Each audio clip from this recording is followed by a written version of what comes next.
Chapter 1800. This wasn't really splitting the mountain.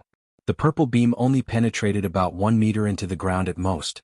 If Duque really split Mount Hyjal in half, even if it was to resist the Land of Fire, the elves would probably still be extremely resentful towards Duque. In fact, what Duque was really doing was to buffer the exchange of elements between Mount Hyjal and the Land of Fire. In a sense, the location where the beam split the ground became a new border between the two conflicting dimensions. If Duque hadn't gone through the battle at the Molten Core and obtained Ragnaros's share of control over the fire elements, the shock wave of the fire elements from the Land of Fire when the planes merged would all affect Duque, the leader. Bearing the escape of a large elemental plane wasn't something a human or demigod could do.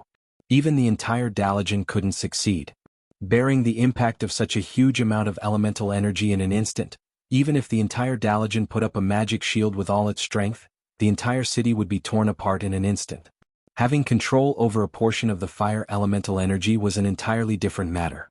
Other than the fire elements that surged over involuntarily at first, the fire elements that were still rational immediately chose to listen to their master Duque's orders and began to escape to other places.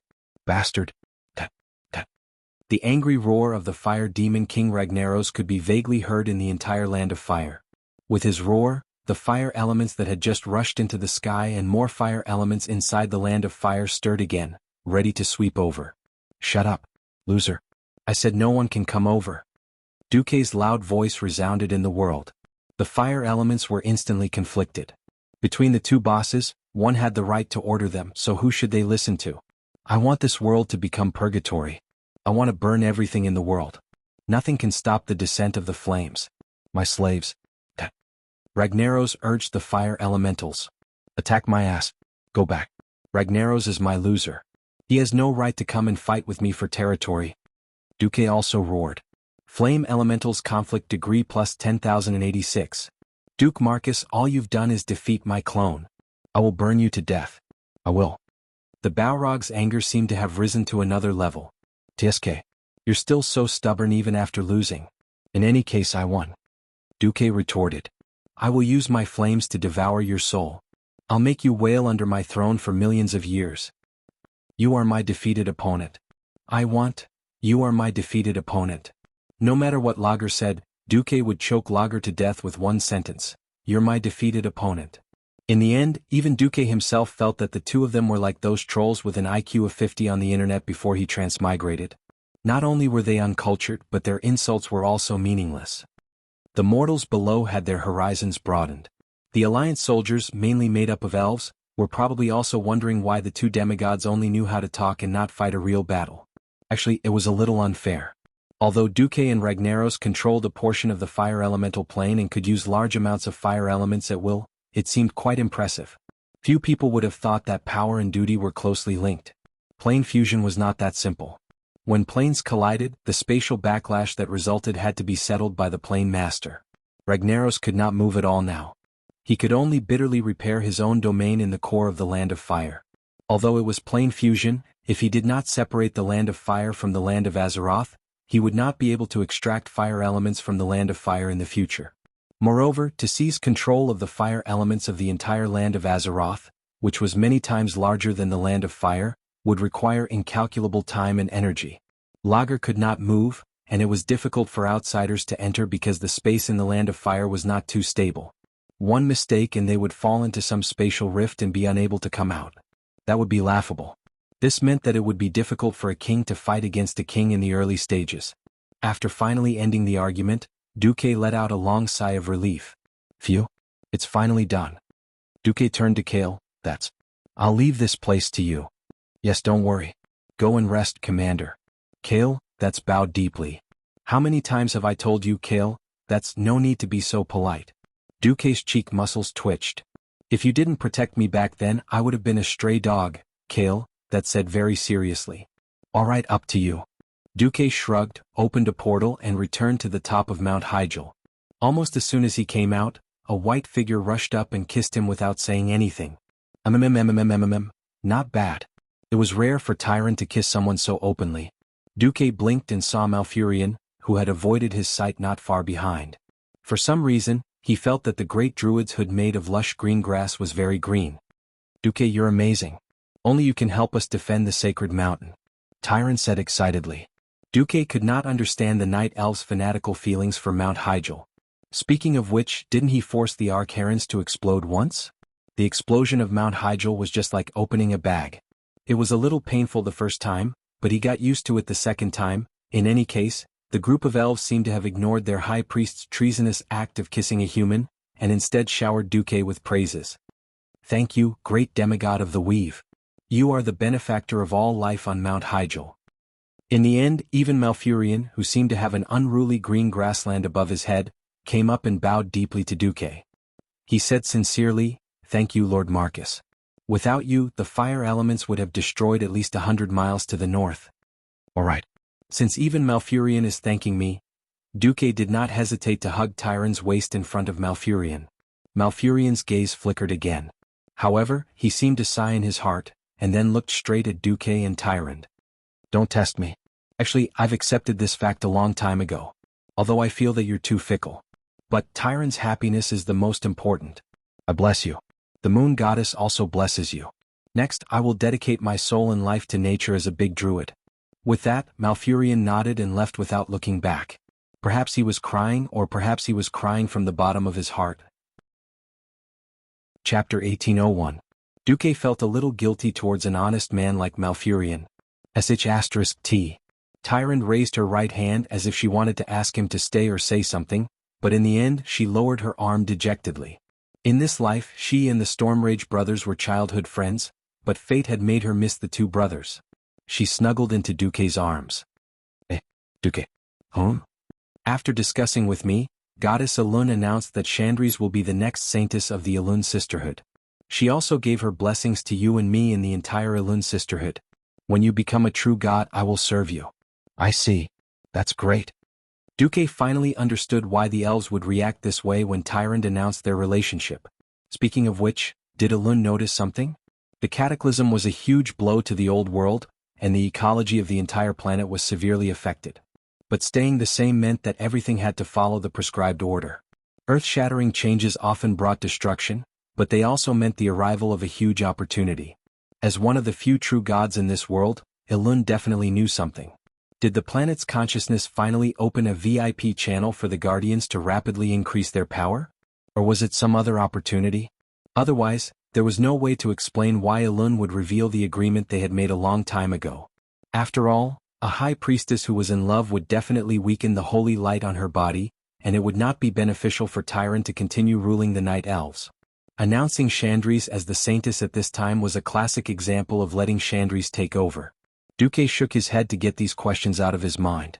Elun was mysterious. She did not look for him directly, which meant that she was not willing to tell him. There was no point in looking for her. Duque decided to focus on this battle. To be honest, the early stage was really small. Because the space was unstable, the fire elementals that could rush out were the lowest level ones. How low were they? Only an Earth Mage's Frost Arrow could deal with it with Bayou. Elemental creatures were best dealt with elements. The fire elementals didn't have a physical body, so the elven sentinels and archers could only watch. Of course, Duke would not let them fight back. Almost every elf was equipped with Dalaran's enchanted arrows and weapons such as Ice Weapon and the like.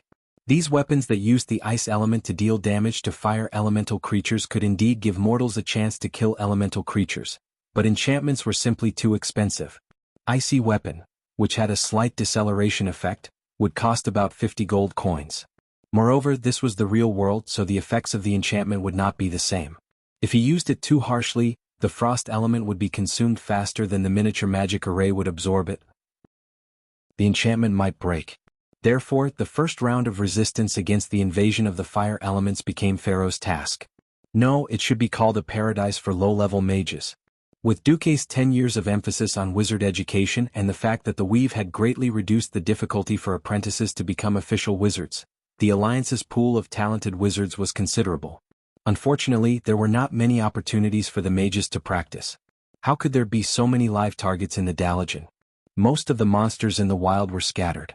Sometimes they could not find a suitable target even if they ran all over the place. Either they were not strong or weak, or they were simply too strong and could not beat them. How could it be like now, where all the weakest fire elementals came out? In the game, this was a batch of level 10 to level 20 fire elementals. The Dalaran Pharaoh was energized. Where are the Earth Mages? Gather all the Earth Mages to practice. Sky Mages are on standby. Morning Star Mages are ready to support. Kill, that's ordered. Hence, no less than 20,000 Earth Mages and even high-ranked apprentices rushed to the various defensive lines of Mount Hyjal to help the Night Elves resist the invasion of the Fire Elementals. Don't worry about magic.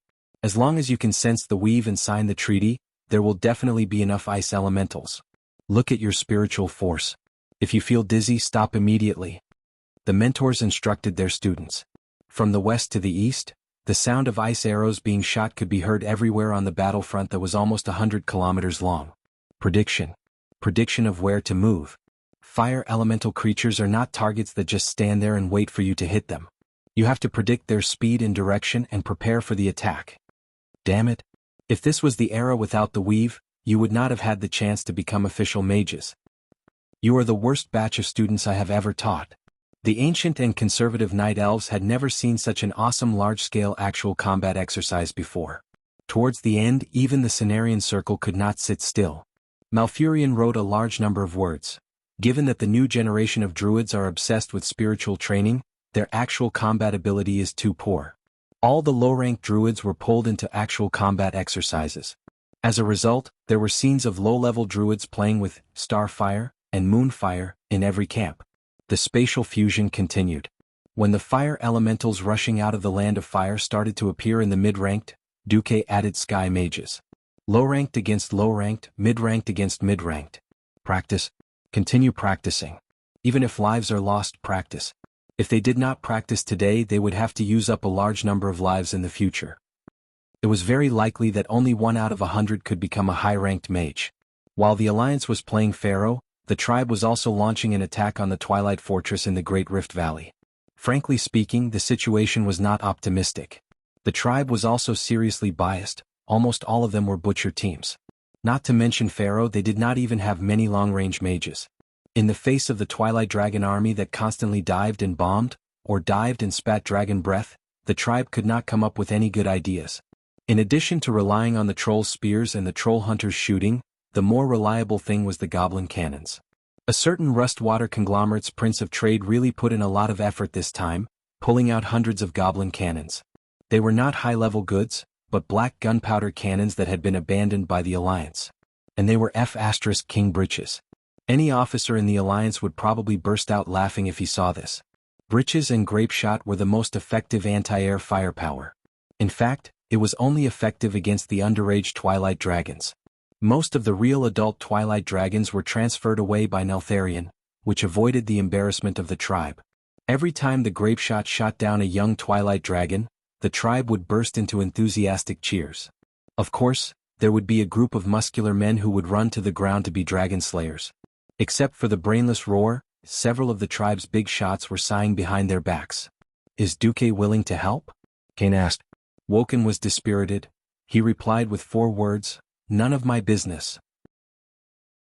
Chapter 1802. The relationship between the Horde and the Alliance was completely ruined.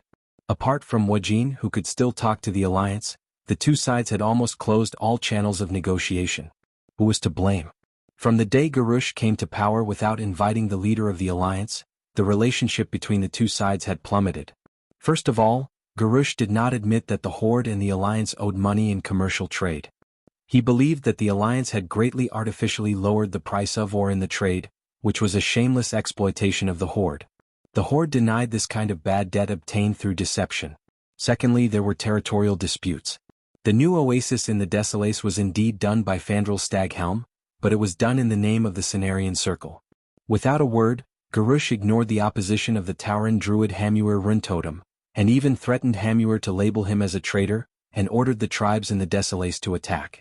Hamuir had informed the Night Elf druids to evacuate ahead of time, thus avoiding a direct war with the Night Elves. But in Grey Valley, Garush claimed that the Horde had the right to cut wood.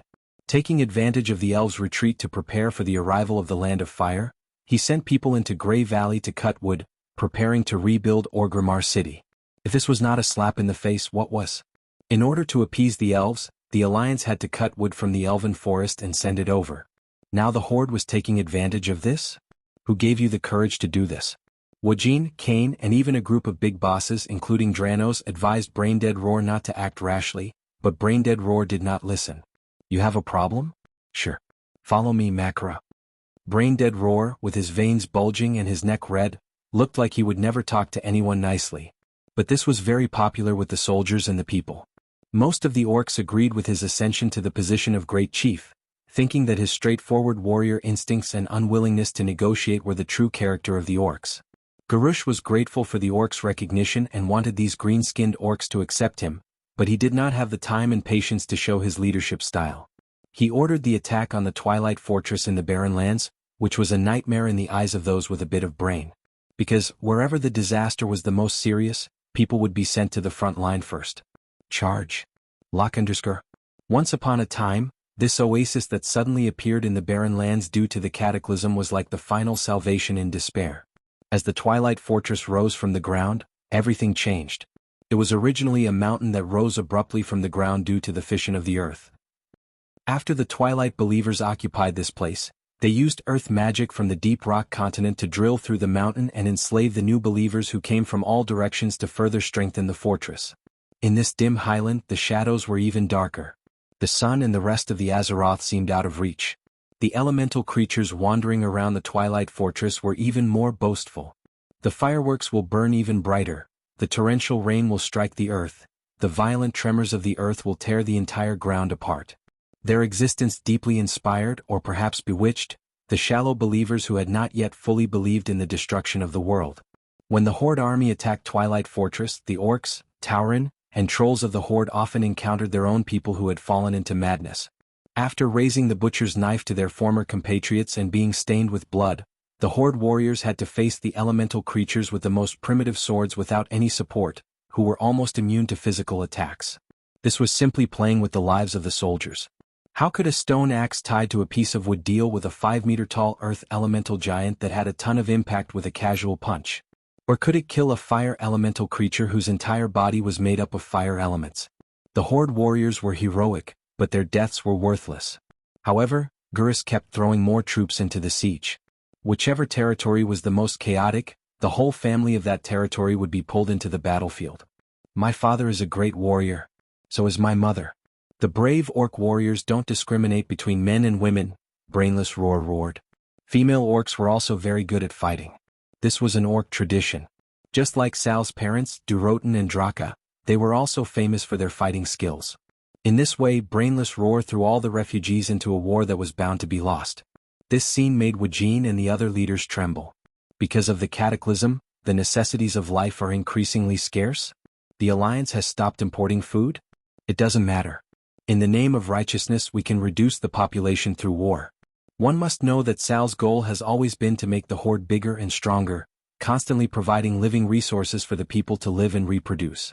Gurus did the opposite. If there were not enough resources, then expand or consume the population through war. What made the leaders even more disappointed was that the traditional orcs actually approved of this approach. Orcs that will die on the battlefield because they are not fierce enough. Orcs that are not fierce enough are trash. You deserve to die. These crude and barbaric ideas run through the ideas of the traditional orcs, who accounted for the majority of the Horde's population. Oh my god. Gurus is actually consuming the Horde's population and war potential by doing this. Wajin was about to collapse. The most unbearable thing for the leaders was that Gurus was frantically pressuring them to send more troops. Our orcs have already lost 100,000 people. You trolls and Tauren have the nerve to send so few troops?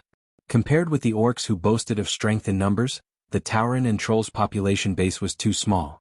The Tauren because the grasslands of Mulgore could only support so many people. The trolls because the Darkspear trolls had a small population. After joining the Horde, whether it was Kane or Wajin, they were not stingy with their warriors. There was no ambiguity in the sacrifices that should be made. That wasn't a sacrificial method either. It was completely using one's own soldiers to offset the enemy's resources, or even munitions. In the eyes of Gurus, it was as if the orcs had lost 100,000 people, and the trolls and Tauren should also have lost 10,000 people. This kind of unreasonable tactic simply drove Kane and Wajin crazy. Even the goblin trade prince Garavix, who did not take human life as a life, was indignant at Gurus's wasteful practice of human life. Because along with human life there was also his money. The twilight dragon soaring in the sky was simply the biggest nightmare of the horde. Wuxia finally couldn't help but say, "Gurus, we can't go on like this. If we don't deal with those big lizards in the sky, it will be meaningless for you to send in all the warriors of the horde." Chapter 1803. No. The death of the warriors is meaningful. Gurus showed an extremely tough side. With a wave of his hand, a female Tauren appeared. "Magatha? It's you?" Kane's face showed a little displeasure. Magatha Grim Totem. On the surface, this female Tauren shaman was committed to researching ways to turn the Forsaken back into living people. At the same time, she also served as an important advisor to Kane Bloodhoof, but in fact she was a typical hawk in the tribe. What was even less known was that she had always wanted to see Kane die. Before Kane unified the entire Tauren tribe and led them to Thunder Cliff to settle down, Magatha had already achieved power in her tribe. As a treacherous and powerful shaman and an extremely biased leader, Magatha had never fully accepted Kane as the chief of all the Tauren, nor did she believe that the Bloodhoof tribe could truly fight for the well-being of all the Tauren and unite them together. Although no one could deny her strength, her wisdom, and her erudition, no one was willing to obey her will except those of her own tribe. Kane brought her to Thunder Cliff in order to monitor her every move and control the spread of the Grim Totem clan's influence. Now Kane was dissatisfied that she had actually mixed up with Gurus behind his back. Magatha saluted Kane and then said to everyone, "The enemy has been paralyzed. They think that the tribe is just a group of weak bugs that they can slaughter. Wing of Death has just transferred 90% of the Twilight Dragons. They must have gone to deal with the Sleeping Dragon Temple and the Alliance." Wuxia, Kane, and Drenusha's hearts fell to the bottom at the same time. Up to this moment, the tribe had sacrificed 200,000 people. These 200,000 fresh lives were just for the sake of causing trouble, and then creating an opportunity for the tribe to attack the Twilight Fortress? How cold and cruel was this? If Gurus was only cold and cruel, then when he mixed up with the insidious and cunning Magatha, the effect was not 1 + 1 = 2. Gurus' rough face showed a smile of victory. "What are you waiting for? Prepare to launch an all-out attack. That guy Gruul can't wait." As everyone knew, Sal and Gruul did not see eye to eye. Unexpectedly, when Garush came to power, Gruul, the irascible guy, became like him. "Leave it to me and my little brat." Ever since he came to Azeroth, Gruul could be considered to have a big heart and fat body. He slapped a few female Gorons and raised a few more smashes. The demigod monster Gruul's method of reproduction was very strange. It was more like the division of some kind of power than a normal pregnancy. Within a year, the smallest ones had grown to the same size as their older brothers. Their battle prowess was about the same. On this day, in the eyes of the Twilight believers, the Horde came to die again. The green tide that covered the mountains and plains rushed over, but it was a pity that it would crowd together at a few mountain passes. It was a perfect opportunity for the Twilight Dragon to unleash a round of dragon breath and wipe them all out. These days there were simply too many orc corpses. The Twilight Dragon didn't even need to go out to look for food. Every day after the battle, it would fly down and devour fresh corpses. It was like a pattern of attack, and the Twilight Dragons didn't feel anything wrong. But when nearly 100 Twilight Dragons began to glide close to the ground and entered the state of swooping dragon breath, the scene in front of them suddenly changed. In their field of vision, more than 100 huge humanoid creatures broke into their field of vision without warning. They couldn't tell what was an illusion and what was real. Instinctively, they launched an attack on the big guys. Whoosh! The violent flames scorched the ground. The orcs that were burned by the flames immediately turned into humanoid torches, wailing and running. After a few moments they fell to the ground and twitched, and then died easily as usual. But these huge humanoid monsters with rock-wrapped skin were not afraid of the Twilight Dragon's flames at all, showing a mobility beyond the imagination of the dragons. Some of them smashed out huge rocks the size of tanks. Some of them jumped 30 to 40 meters into the air and hugged the flying dragons. They fell to the ground together with the dragons with strange purplish-blue scales and wrestled with each other. The two largest adult dragons stared at Gruul, who was the largest of them all. They also directly served him with flames. Gruul, who was the size of a small mountain, showed agility that was not commensurate with his huge body. He made a sideways movement. Just by standing with his front and back legs, 2 blazing dragon breaths brushed past him. Behind him, there was a series of explosions that sounded like raging flames on the prairie. The dazzling light of the dragon breath made the surrounding mortals squint their eyes. Only Gruul ignored the shock wave caused by the explosion, and his whole body shot into the sky like a cannonball. The two twilight dragons opened their mouths angrily, raised their claws, flapped their wings and attacked Gruul from the left and right. However, the unimaginable double acceleration allowed Gruul to pass between the two dragons' mouths and claws. Although it was not a direct hit, the left side of his neck, right arm and left side of his waist were opened by the dragon claws. There was no blood, because Galan was a half-stone half-creature. The fatal wound in the eyes of others was just a superficial wound on Galan. Instead, Gruul grabbed the necks of the two dragons when he passed by. Roar! Kaka! The two dragons were thrown to the ground with their bellies facing the sky. Just as they were dizzy from the fall, Gruul made a very exaggerated move. He actually connected the necks of the two twilight dragons and tied a dead knot. The scene was very strange. The powerful dragons that had been wantonly slaughtering the tribal warriors these days became ridiculous toys in front of Gruul, an ancient demigod beast. Gruul stepped on the shoulder of a dragon and pulled the other dragon away with his hand. Because their necks were tied, the dragons began to lack oxygen, and their struggles became weaker and weaker. In the end, when the dragon's neck was pulled to the extreme, it exceeded the limit. Puff! The neck of the first twilight dragon was forcibly torn off. Gruul did not let the other one go. He directly used his giant claws to tear off the dragon's neck that was still connected to the other dragon's neck. Blood immediately sprayed out from the 4 gaping wounds, forming a series of fountains in midair, blood fountains. Ha! Wah! Gruul looked up to the sky and laughed. His laughter was the main melody of today's battle. Chapter 1804. With the demigod behemoth as the vanguard, the horde finally charged into the Twilight Fortress. Receiving the news, Duque wasn't surprised at all. He even wanted to laugh. He laughed whenever he wanted to. Ha ha ha ha. Duque forgot that he was video chatting with Jaina through the magic mirror. Oh, it was a video conference. What's so funny?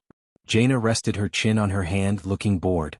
After all, the horde had gathered all its forces to attack the Twilight Fortress, leaving Theramore alone. Nothing. I'm laughing at the fact that Brainless Roar wants to divide the horde while gathering all the masters of the horde to deal with a beginner-level opponent. Duque was amused. Duque was right. According to the rules of World of Warcraft, every time a big event happened, there would be a beginner-level dungeon for the players to practice.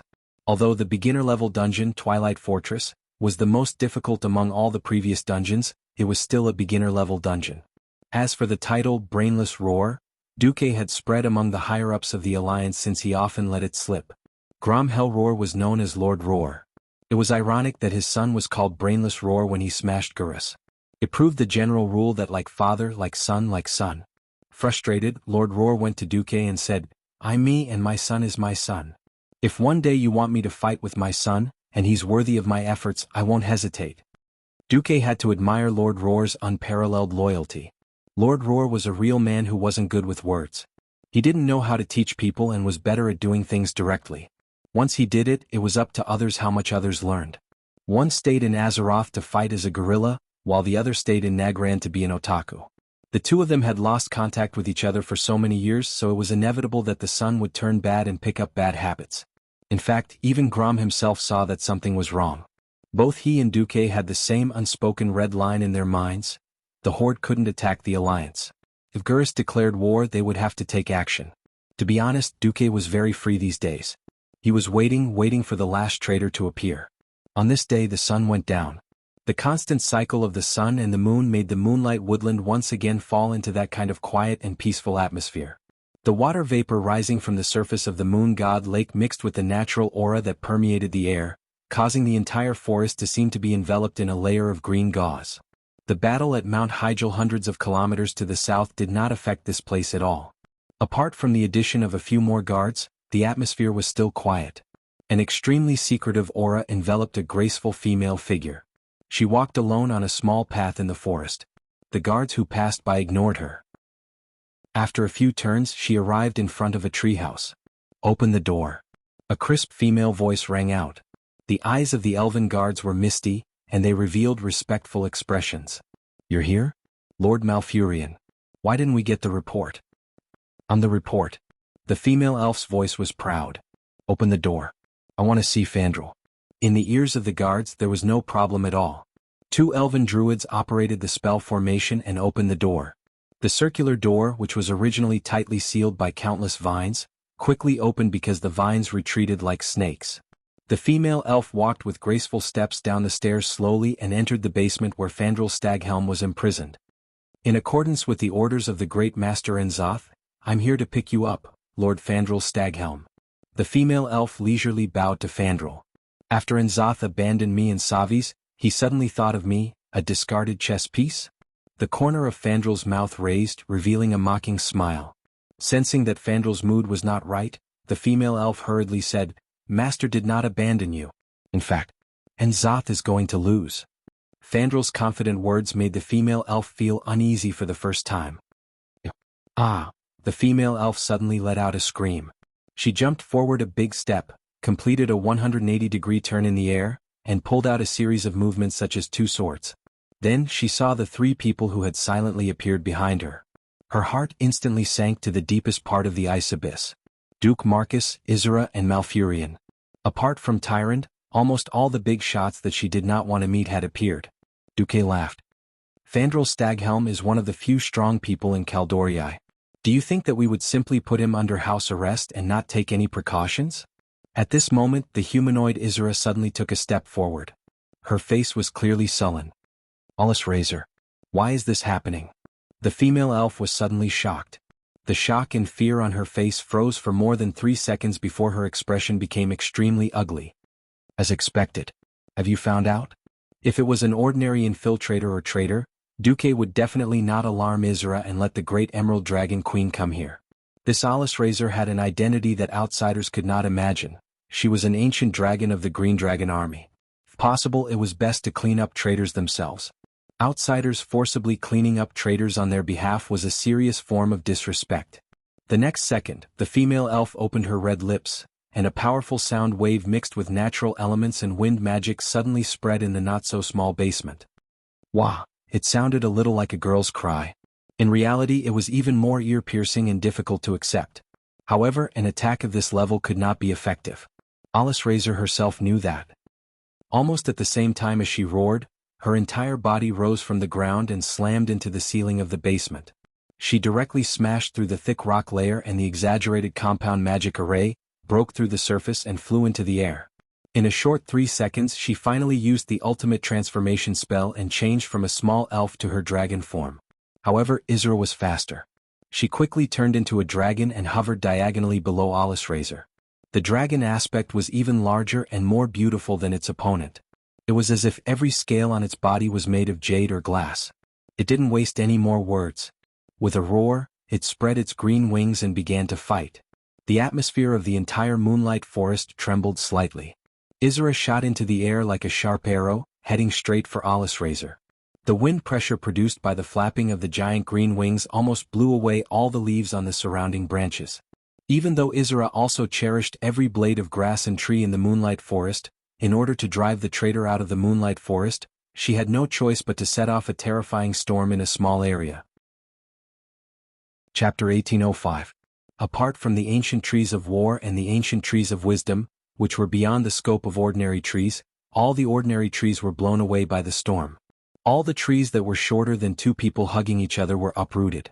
The buildings with the typical elven style all disintegrated into countless pieces, like a lovelorn woman tearing apart all the love letters that a man had given her, and they scattered in the wind. He didn't know why, but beautiful things still gave people a sense of beauty when they were in battle. The 2 dragons collided in midair, and at that moment the entire sky bloomed with a green glow. It wasn't just a physical battle at the top of the food chain, but also a spiritual battle that mortals couldn't imagine. It was a pity that the battle ended as quickly as it started. The battle in midair was decided in just 5 minutes. Be it in terms of size or spiritual attack strength, Alice Razor was at a disadvantage in all aspects. As Cenarius' adoptive mother, Isra was extremely familiar with the terrain and elemental distribution of the Moonlight Woodland. It could be said that Isra had the advantage of the right time, place and people. A series of 4 claws and dragon tail attacks made the traitor flustered, and a strong spiritual shock wave similar to Mind Blast caused the traitor's thinking speed to decrease rapidly. Alice Razor finally couldn't hold on any longer, and her movements clearly slowed down for a moment. The massive Emerald Guardian WRM seized the opportunity, dodged, and performed an aerial combat maneuver similar to Engerman's spin.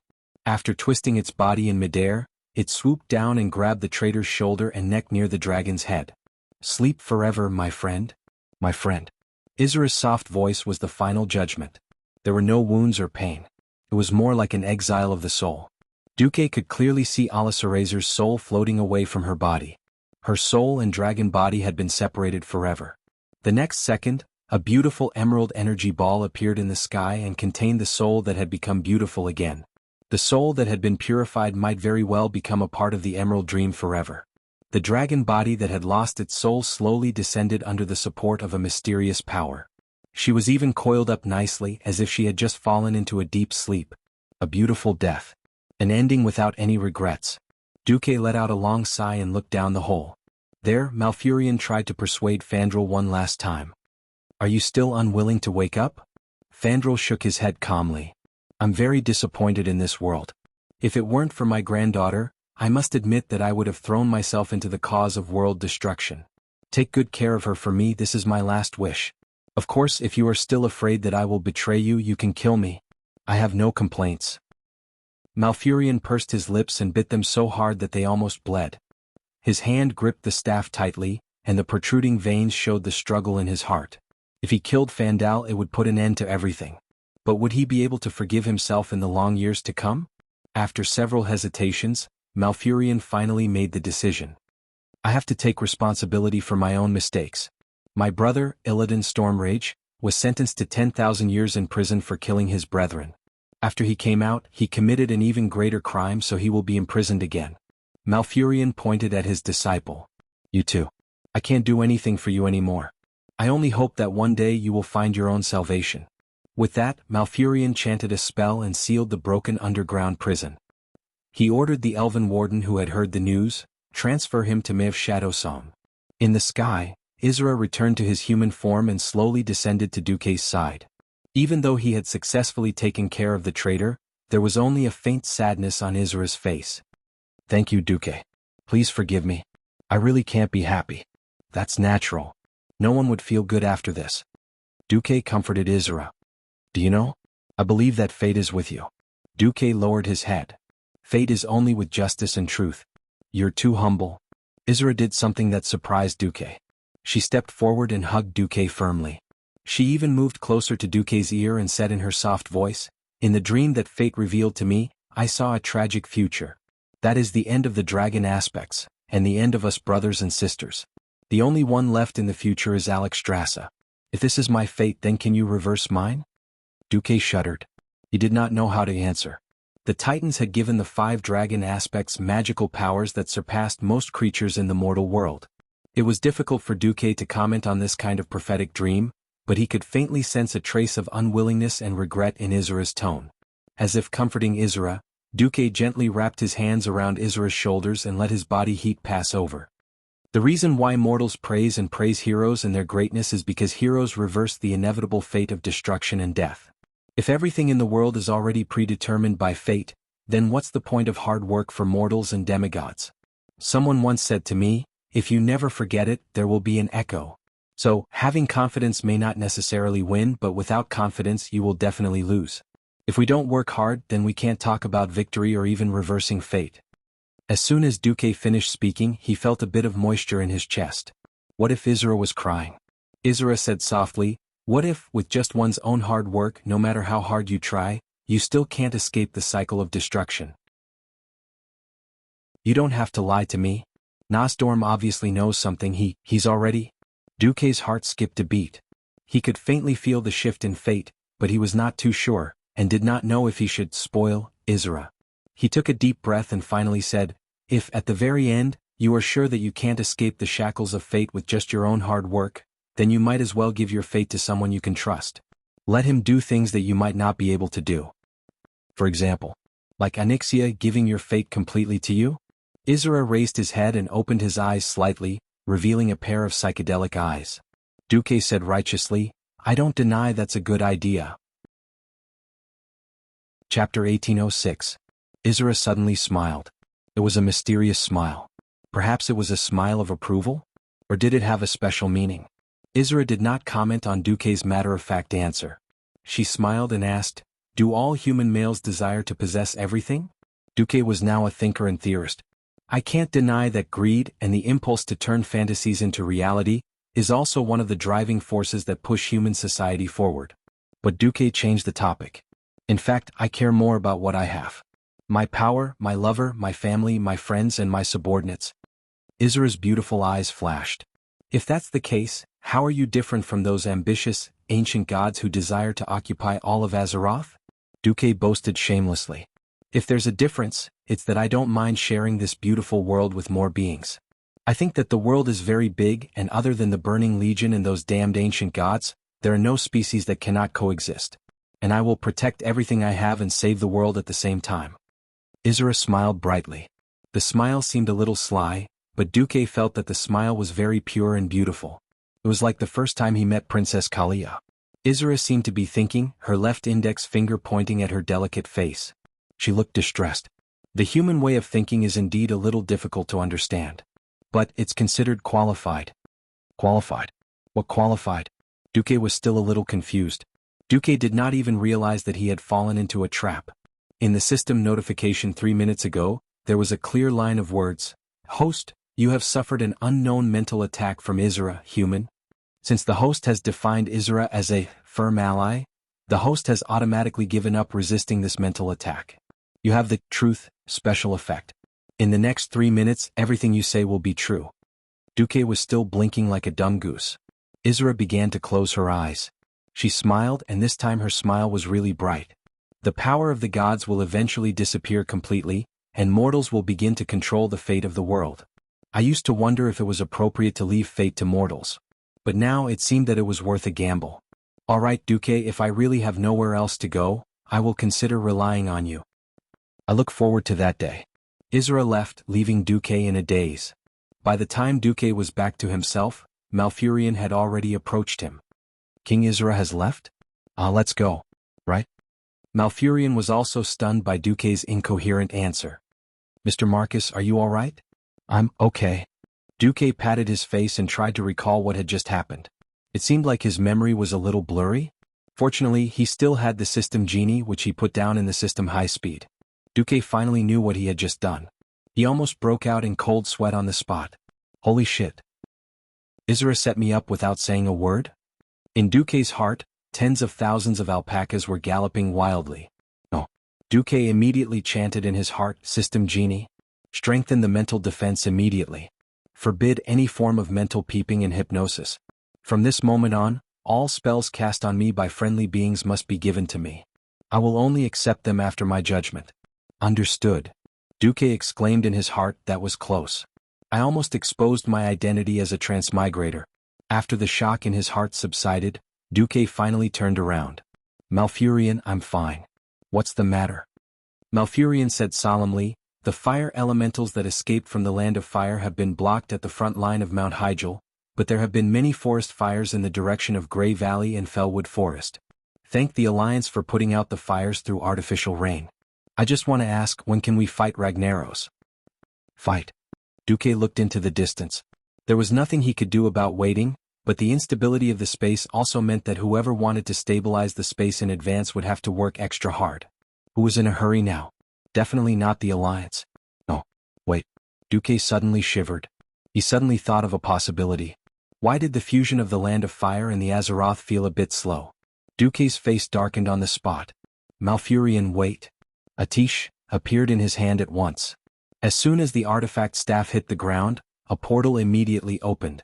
In the middle of the blue portal frame was a world of crimson flames. With a thought from Duque, a flame phantom appeared out of thin air in front of the two of them. It swayed its long red and black tail and quickly rushed into the Land of Fire. Duque, who had attached his telepathic thoughts to it, greedily used this phantom clone to absorb all the data around him. Lines of data poured down from Duque's retina. Space stability, 62. 375%. Elemental ratio, 72% fire, 20% earth, 8% wind. Fire elemental ratio, 78% in this world, 22% in Azeroth. Seeing this, Duque didn't want to watch anymore. At this time he finally understood why the fusion of Ragnaros' Land of Fire was so slow. It was slow enough for the Alliance to recruit a lot of novice mages to train. The Alliance was already so obvious, so why would Ragnaros let it go? If he was as hot-tempered as he was in the past, he would probably have hurriedly stabilized the space and rushed out. In the end, Ragnaros's actions had a lot to do with Duze changing history. According to history, Ragnaros was defeated by the heroes of the mortal world in the molten core, but it wouldn't really hurt him. Because it was a clone, even if it was defeated, the divinity would return to the original body. Duke's approach was completely different. He didn't just demolish the house, he also confiscated it. Back then he even stole the divinity of Ragnaros' clone. No matter how hot-tempered Ragnaros was, he would definitely be extremely vigilant against a guy who really stole his divinity and even kidnapped his subordinates. In addition, the cataclysm this time was ultimately led by Enzos, the ancient god. Although Ragnaros was obsessed with the grand goal of destroying the world, he was still very careful when facing his old rival, Duke. The biggest flaw was the ratio of the fire elemental. The fire elemental was not like the wind that could be seen everywhere. The wind would drift everywhere but the fire would not. How many fire elemental elements were there in the entire world? Where was the largest fire elemental element? The answer was obvious. The ratio of fire elemental elements was not high, and most of them were under the Earth's crust. So, during this period, Ragnaros had actually been secretly extracting Azeroth lava. Chapter 1807. In other words, Ragnaros had purposely stabilized the space in the Land of Fire to a certain extent and then left it alone. The world itself had the ability to repair itself. If it could not resist the integration of the Land of Fire, which had a close relationship with the main world, then it would change from resisting to accepting. Even if Ragnaros did not rush the integration of the space, Azeroth itself would incorporate the Land of Fire into the map of the world. This was why the Alliance could leisurely train their troops, and the number of fire elemental creatures that emerged from the Land of Fire increased steadily. After thinking this through, Duke was a little exasperated. *CK. You hit a snake all year round and get bitten once in a while. He had always used his transmigrator memories to trick people, and finally he had almost been tricked instead. Duke felt a little embarrassed and angry. It was no wonder. His impression of Ragnaros had always been a very violent and fierce man. Who would have thought that a fellow like fierce Zhang Fei would be so scheming? As expected, with N'Zoth around, did the Fire Demon King who had never been afraid also learn bad things? The only good thing was that it was not too late. Duke put one hand on Malfurion's shoulder and sighed. The space in the Land of Fire is not too stable yet. But considering that the Night Elves may suffer further losses, I agree to hold a throne meeting to discuss the matter of attacking the Land of Fire in advance. Thank you so much. Malfurion was so touched that he was crying. He did not know that there would be so many twists and turns when Duque sent a phantom over. He simply thought that it was to test the stability of the space.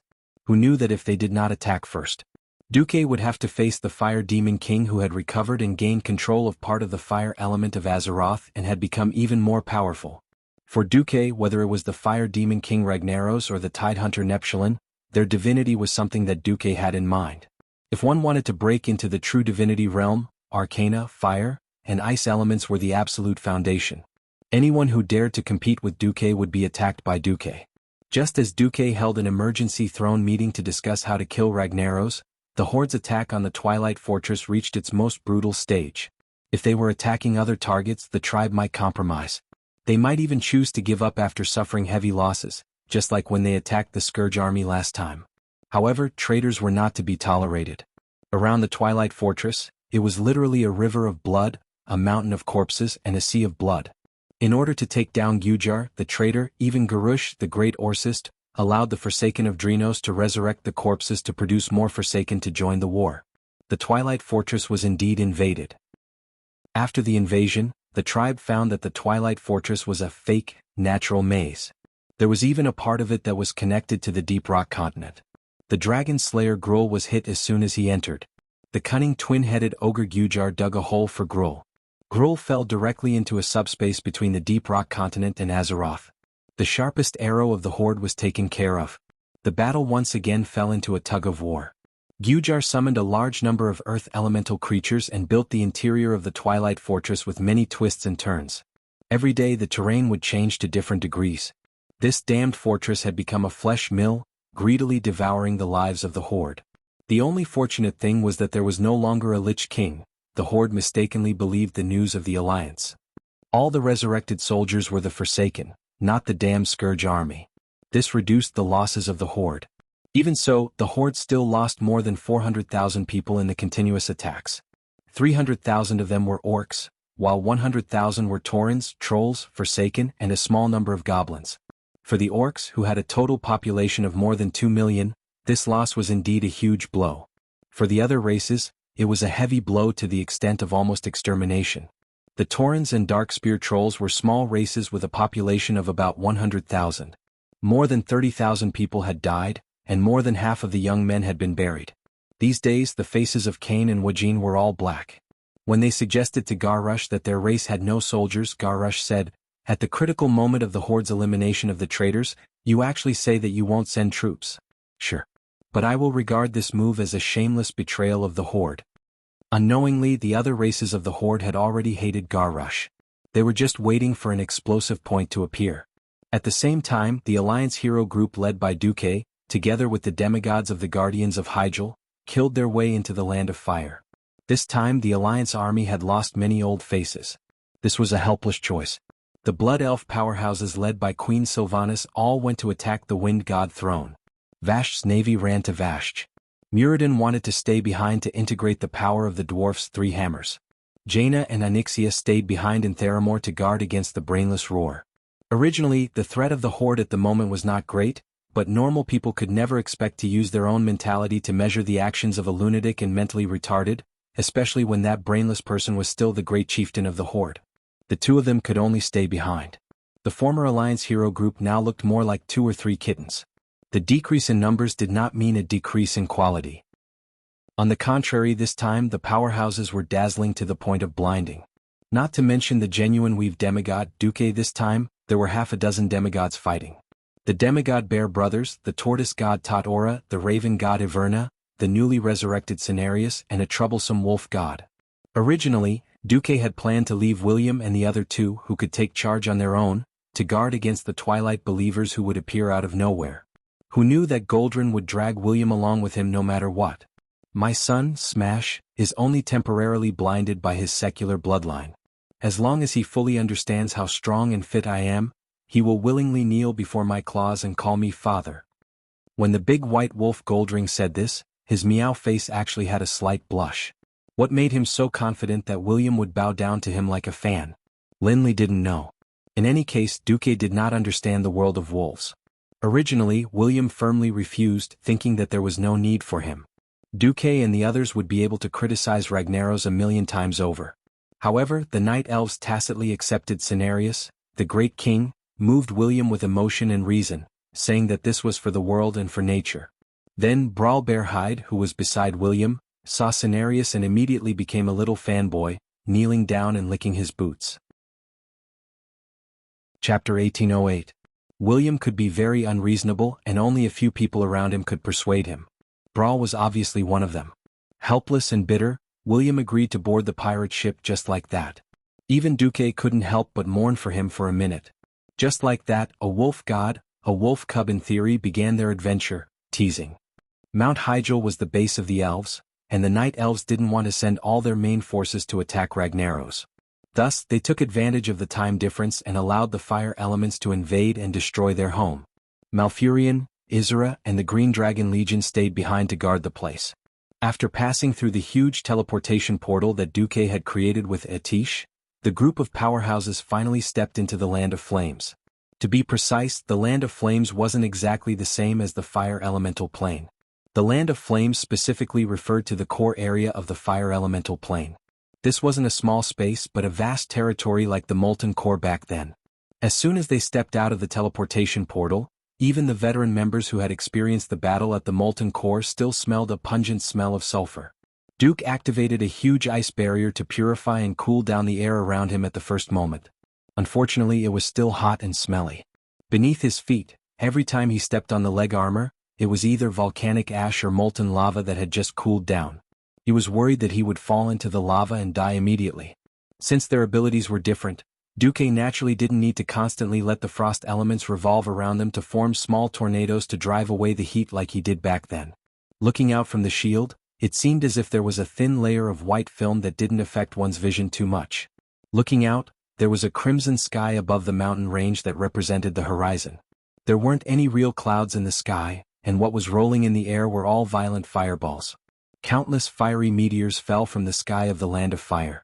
Meteors broke through the fiery clouds and fell to the ground. It was a scene of doomsday. If one's elemental sensing ability was strong enough, he or she would be able to clearly discover that behind the cloud-like fireball, an active volcano in the south was spitting out pieces of fire elemental mixture from time to time. It was this mixture of earth and fire elements that was sprayed into the air. Then, under the almost spontaneous guidance of the land of fire, it flew to various empty spaces with rich fire elements. Looking at the burning meteors dragging long trails across the sky from all directions, blooming with dazzling light, the resurrected Cenarius had a grave expression. As expected, Duke Marcus's judgment was correct.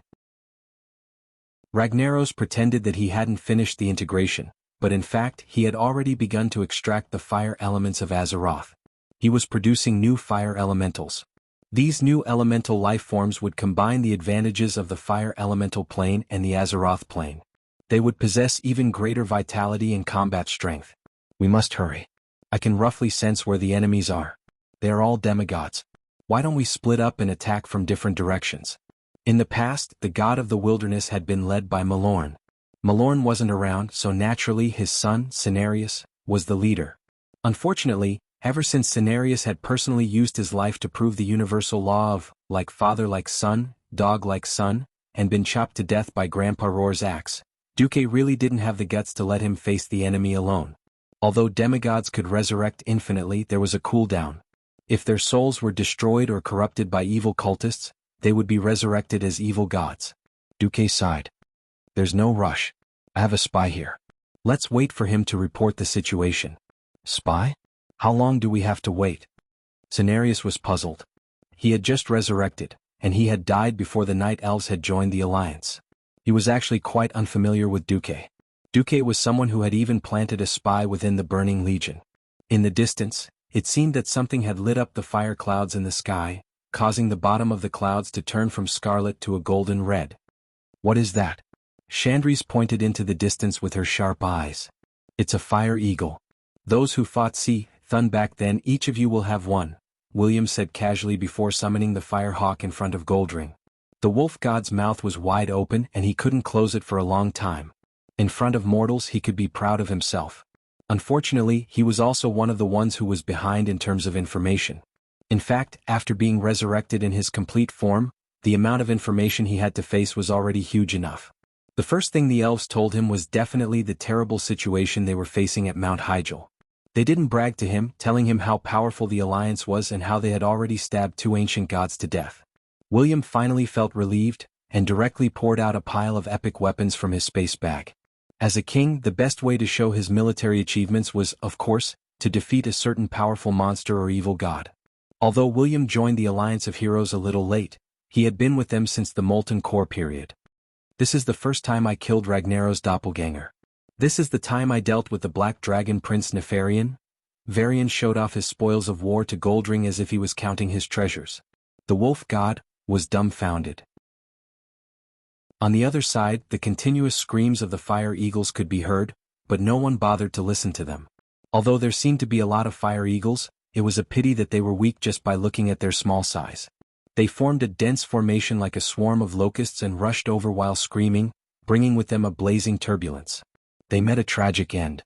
Duque only put a fire shield on the outer layer of the ice shield, and these fire eagles crashed into the shining fire shield and turned into a stream of fire. The essence of the fire eagles was still the fire element, so they crashed into the shield and died worthlessly. Then they decomposed into the most primitive fire element and were absorbed by Duque. A demigod who controlled the elements was just that unreasonable. This time, other than the Bear Brothers, the demigods of the wilderness finally changed their opinion of Duque. Suddenly, a wave of fire approached them from afar. Be careful. It's a fire demon. Goldring was very nervous and he immediately bared his teeth. I can feel a strong aura. It's definitely an enemy demigod. Raven god Iwena's current appearance was a little like a harpy. To be precise, she had a human body and the white limbs of a bird. She had a very sexy human body, but her wrists turned into wings and her ankles into a pair of claws. She flapped her wings and wanted to fly into the sky to scout for everyone. Suddenly, she realized that the atmosphere was a little strange. Those mortals didn't seem to have any intention of making a move. It's okay. It's that guy Executus. He's Duque's subordinate. William couldn't help but indirectly help Duque. Chapter 1809. It was an endless army of fire demons. They had huge bodies and just by standing there they could form a wall of fire. Beside them were some subsidiary fire creatures such as the molten fire hounds. They formed a large group. When they walked over, the entire land seemed to flow like a long red river. Occasionally there were a few intertwining turbulences by the river, which leaked out an even hotter aura. The Alliance hero group and the Guardians of Mount Hyjal looked at this spectacular scene with strange feelings. They stared and held their breath, afraid to miss a detail. Because it was really exaggerated. When they came here they were already mentally prepared to fight their way out. Who would have thought that they didn't look like invaders but like liberators? The fire demon army stopped 300 meters away. The former manager, Major Domo Executus, led a huge fire demon over, swaying his snake tail. That fire demon didn't even bring his two obviously powerful molten dogs. Humans all looked the same to fire demons. Fortunately, this guy's appearance was quite unique. He was probably blind in his left eye, and only had a black blindfold that was slanted over it. He had 4 thick bug-like beards on his chin that were a bit like Adrenii males. His left shoulder was empty, but his right shoulder was branded with 1 big and 2 small, a total of 3 pauldrons that looked a bit like Omega. The huge silver metal belt had the same runes. 2 huge pieces of skirt armor protected the flank of his snake tail. Behind the belt, there was a somewhat funny metal frame with a huge flag on it. The flag was painted with the language of the fire demons. Major Domo came up first, crossed his arms and bowed to Duque. "Great Master, this is my former subordinate Shanox. Now that he has heard that Master has come here, he has decided to lead his troops to abandon the darkness and join the light under Master's great glory." The wilderness gods were a bit dumbfounded. Of course they could feel how powerful Shanox was. Although there were quite weak demigods, it was obvious that Shanox was ranked in the middle.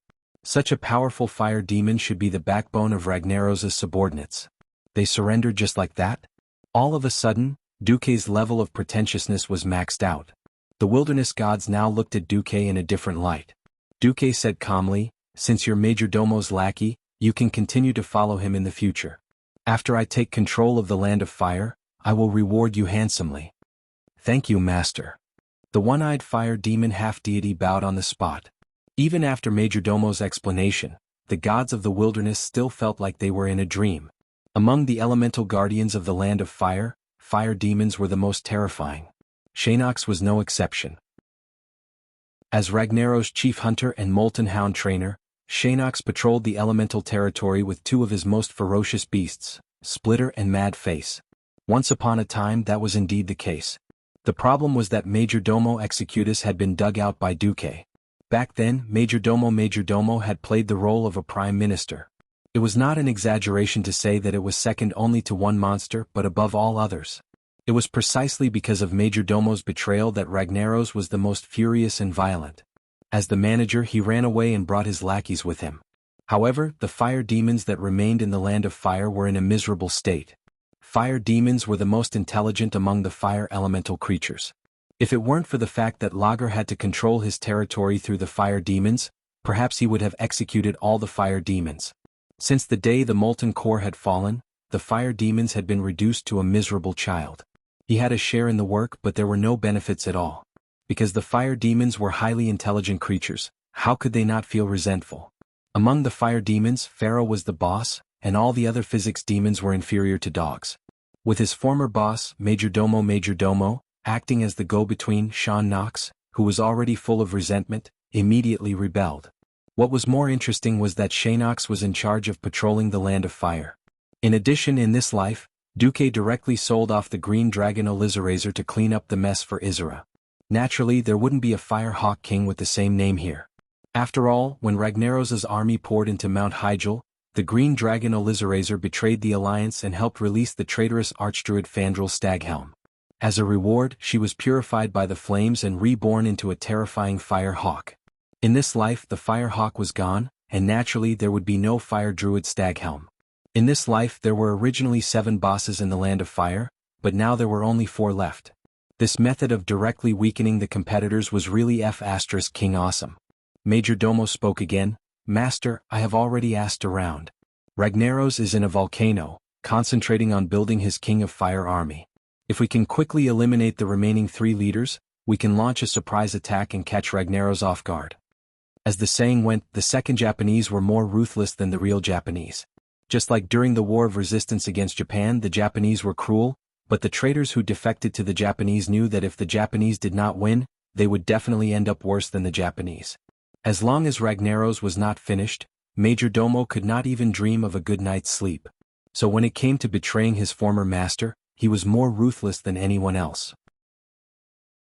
To be honest, the gods of the wilderness looked down on his humble attitude, but they would not refuse the help of this kind of traitor. With a guide, he would be able to deal with Ragnaros more quickly.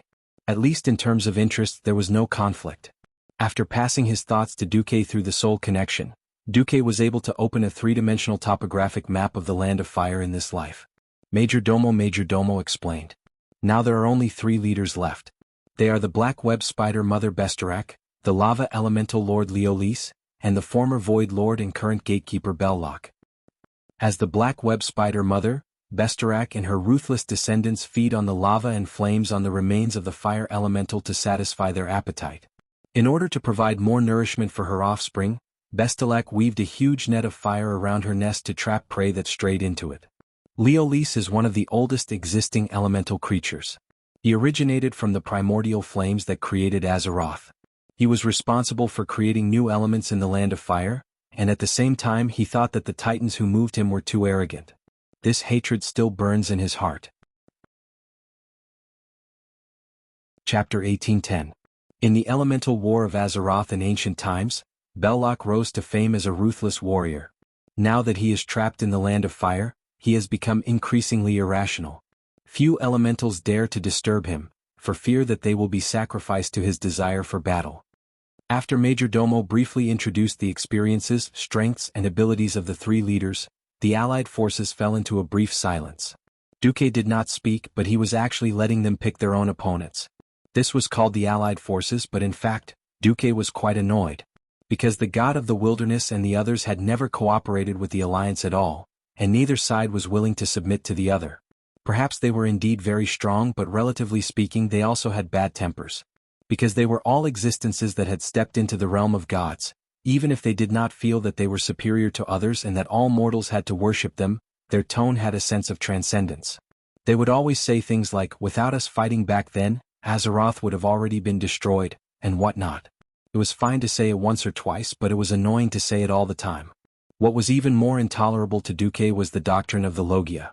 Cenarius actually asked Duque if he could completely remove the fire elements from the original vicinity of Mount Hyjal after controlling the Land of Fire, or change the location of the Land of Fire, so that Mount Hyjal could be restored to its original lush forest.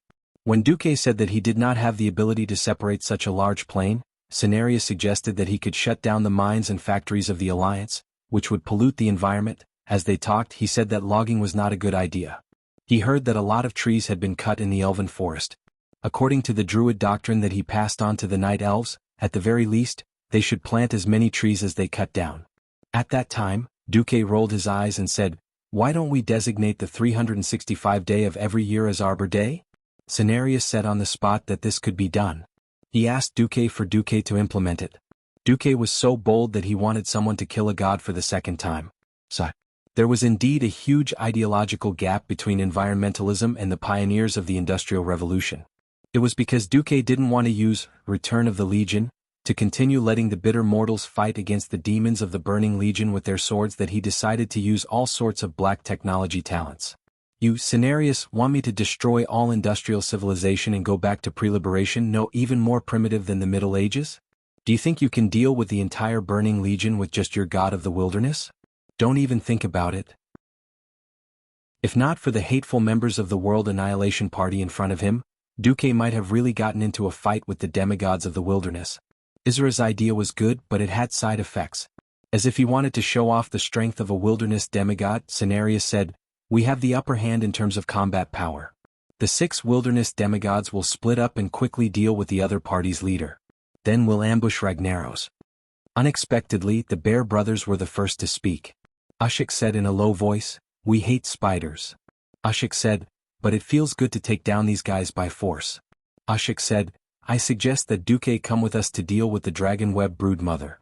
Duque shrugged. "I don't care. I feel that the lava elemental giant Leolise is more suitable for Kito Tora and Cenarius. Leave it to me in Avienna. I can show off my strength in front of my son. The wolf god seemed to have eaten too much garlic and was quite boastful. Who's your son? William retorted. You. It's you. The wolf god started his verbal cannon mode. No. I'm not, King Y answered fluently. Anyway, the bystanders felt great watching the wolf and man bicker. Duque almost wanted to say, you guys should hurry up and acknowledge each other. Duque didn't dare to say it out loud. Who knew if the two old friends, Langrin and Anduin Lothar, would jump out of their graves and shout, Filthy Demon King, grant me power. Then they would believe in Brother Spring and resurrect on the spot, beating up Duque for this. Cenarius, who was beside him, thought for a while and agreed. A demigod lava giant that could spit fire was indeed a counter to Cenarius. He also couldn't use the defense of Totora's turtle shell. However, Cenarius felt that it was a little inappropriate to deal with a demon-born fire elemental guardian. His green face was a little red. Actually, my skills are mainly support. Totora is a pure defender. Can you give our team a demigod with strong attack power? After all, Ashik's team already has 3 demigods. Oh, lack of attack power? Say so earlier. I have a mortal under me who reincarnated into a hero spirit. His attack power is definitely top-notch. He once killed a demigod. As Duque spoke, the smile on his face became more and more strange. Cenarius didn't know that it was a trap and immediately agreed. Okay, then let him come to my team. But let me say this first, I don't want mortals who are too weak. No problem. I guarantee that he's strong. Duque patted his chest. Then, come. Grom, get closer to Lord Cenarius. When Lord Howl strode out of the void with his axe, Cenarius's expression was very interesting. The Alliance experts suppressed their laughter and didn't dare to laugh. They were afraid that if they did, they would laugh like pigs. Duque didn't say a word wrong. His attack power was so high that even the gods were amazed. He killed an abyssal lord with 1 axe and didn't even gasp for breath. He was indeed a mortal reincarnated expert. Lord Howl was dead, but he turned into a hero spirit after his death. It was even more true that he had killed a demigod. If the one he killed was not Cenarius himself, everything would be perfect. Cenarius's face turned green. Well, that's what his face looked like. The demigod's mouth twitched for a long time before he finally burst out in anger. Duke Marcus, are you deliberately humiliating me? Or are you not sincere in cooperating with the god of the wilderness? Faced with Cenarius's anger, Duque was not the least bit afraid. Or rather, it was Duque who had detonated this contradiction bomb. If history had been as it had been, Isra would have no problem resurrecting so many wilderness demigods at once. In the original situation, when Enzos had invested so many demigod enemies in one go, he would have done his best to increase the strength of the righteous faction. In this life, Duque had appeared out of nowhere and had helped the Alliance and the righteous faction to accumulate a number of demigods. Isra's actions seemed to have increased his strength on the surface, but in reality he had buried a huge contradiction. That was the battle between the nature faction and the industrial faction. Just looking at the number of demigod experts, the nature faction would definitely have the most. The problem was that Duque and the mortals had other ideas, which directly led to disharmony. The biggest contradiction was who had the final say among the demigods. Chapter 1811. Who was the boss? In any temporary or permanent organization, this was a very profound field of study. To make an organization inefficient and difficult to make decisions, it was very simple. The more people with decision-making power, the better. For example, a 1,000-member council with 1 person having 1 vote was definitely hundreds of times less efficient than a 3-person decision-making group. On the contrary, a centralized organization controlled by only a few people was definitely the most efficient. However, efficiency did not equal correctness. Therefore, in the history of Earth, countries controlled by certain tyrants or wise monarchs were either strong enough to sweep away the surrounding countries, or they declined and soon perished. The only reason why the alliance could be as strong as it was today was that the leader was Duque, a transmigrator. In the eyes of ordinary people, the leader had an extremely bright appearance, but few people could understand their bitterness. Almost every day, a group of people came with the most cutting-edge technology, asking you to make a decision. If you had enough money, manpower, and material resources, of course you could try every one of them. Unfortunately, there was never a leader who had so many resources to waste. On Earth, Edison had used more than 6,000 kinds of materials and experimented more than 7,000 times, but he failed again and again.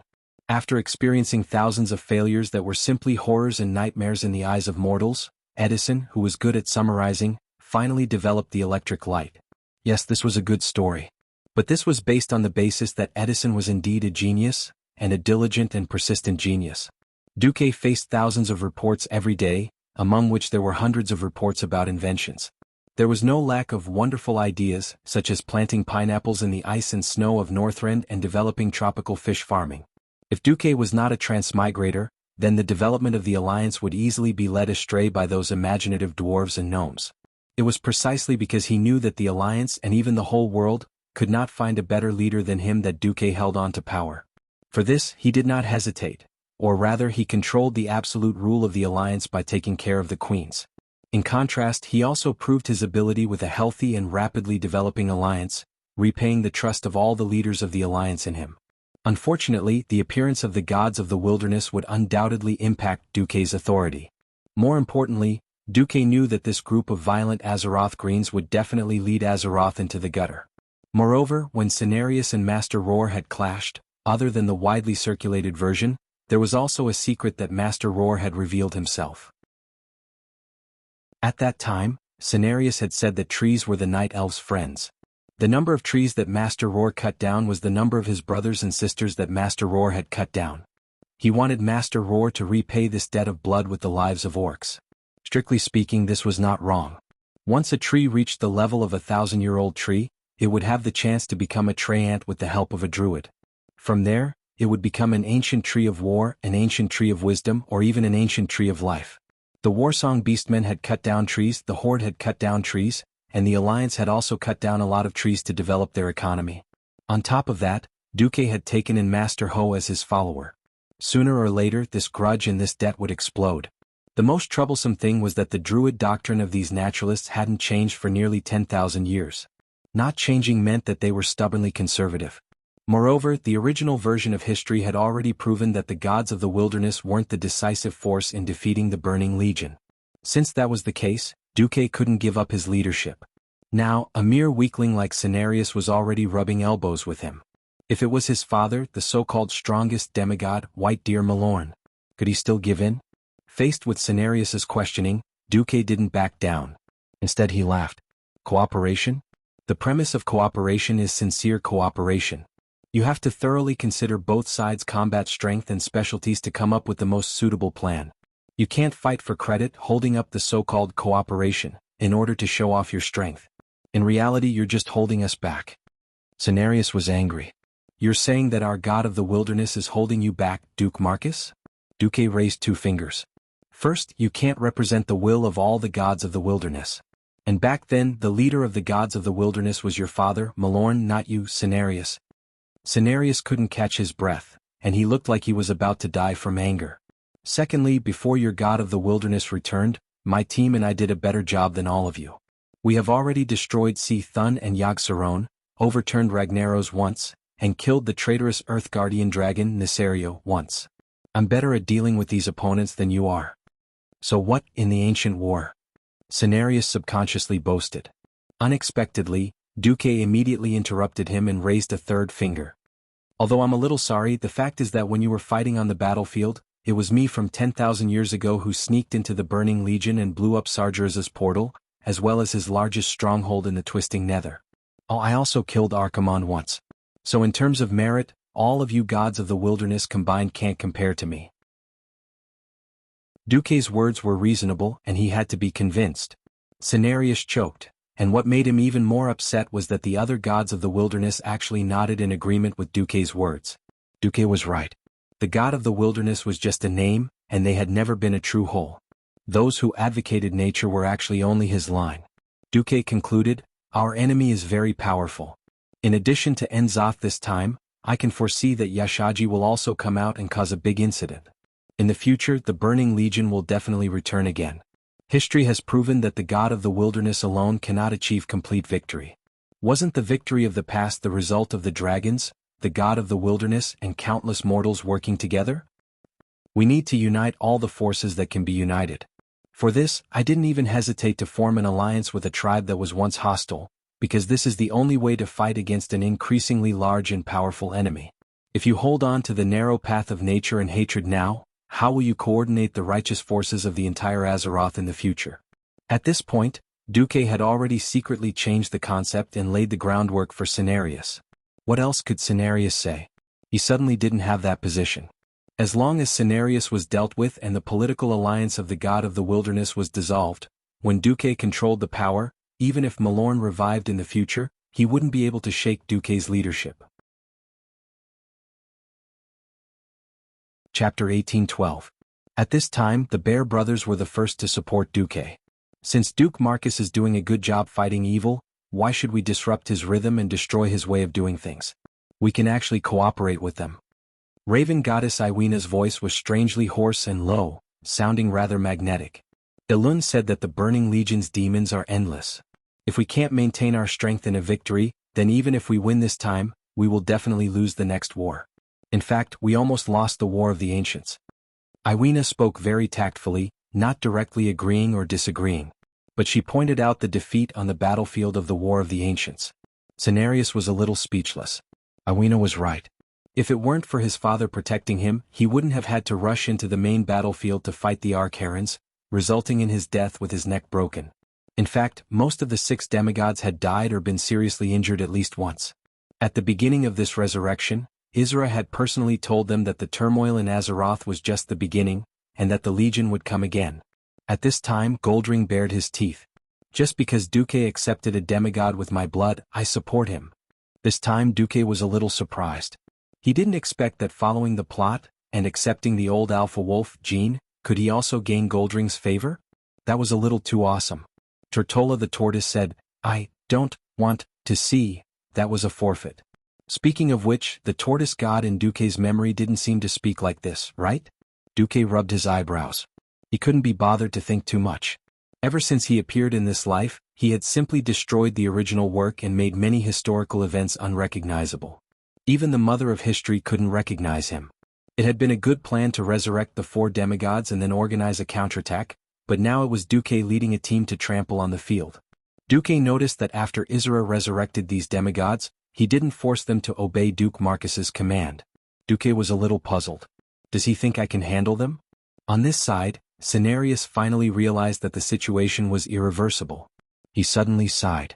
Duke Marcus, do you think that I'm greedy for power or deliberately obstructing you? Duque was slightly stunned. Cenarius had never been this kind of person in any of his lifetimes. In the ancient war, it was he who had spoken up and convinced his father, Malorn, and the other gods of the wilderness to form an interspecies group of demigods. But in the war, the commanding authority was given to Jared Shadowsong of the Night Elves. It would be an exaggeration to say that Cenarius was greedy for power. But what was with this slightly hostile feeling? Cenarius strode in front of Duque and spread out his hands. Did you know? Duke Marcus, I'm actually feeling uneasy. Uneasy? Think about it. In the ancient war, so many experts and countless mortals sacrificed their blood and lives to resist the Burning Legion. But in the end, you were the only one who achieved supreme fame. Duke Marcus. We who fought bravely on the front lines became a cover for your actions. Duque raised his eyebrows. He was a little unhappy, but he didn't say anything. That's right. In terms of results, your actions of infiltrating the enemy's rear and overturning the Burning Legion were very noble. Mother agreed to your actions, but that doesn't mean that I can accept that Father and I became the main force of the feint. Father even sacrificed himself to save me. So, ever since that time I've never liked you, the great hero of the ancient war. Cenarius took a step forward, his huge body approaching Duque. Duque wasn't afraid at all. With a thought, a pillar of fire rose under his feet and lifted him up, allowing him to rise until he was at the same level as the 5-meter-tall Cenarius. Duque slowly opened his mouth, his voice carrying a threatening aura without being angry. Then what do you want? This is a team of experts formed with the common goal of defeating the evil existence that intends to destroy the world. Compared to other experts, I trust my command and arrangements more. Be it my old partner or Isra, they all acknowledge my ability to command. That's right. I insist on taking control of this team. Of course, I won't force any existence to throw away their lives or do something they don't want to do. Duque waved a tish and a portal opened beside him. On the other side of the portal was naturally the lush Mount Hyjal. Duque said coldly, the door is over there. Those who don't agree with my command can leave. I won't send you off. After Duque finished speaking, Cenarius's somewhat tyrannical aura suddenly disappeared. His shoulders drooped and he sighed, "No. No, what I want to say is that I will respect everyone's opinion, and I have no intention of leaving this team. But at the same time, I also have reservations about your philosophy and the way you do things. If there's a need for sacrifice or a feint, I hope you can tell us immediately instead of acting in secret." Duque understood what Cenarius meant. He also sighed.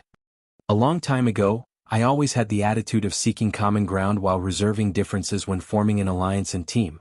With the goal of fighting against evil, I can allow my allies to have all kinds of habits, ideals, lifestyles, beliefs, and even powers from the evil side." Duque pointed at Lord Howell, who had not said a word. "Even he was an enemy that we had to fight to the death." Duque changed the topic. "Whether you believe it or not, let me tell you this. Grom and I were requested by the Dimensional Dragon King Nozdormu to return to the ancient war. We accidentally went to the Burning Legion's camp.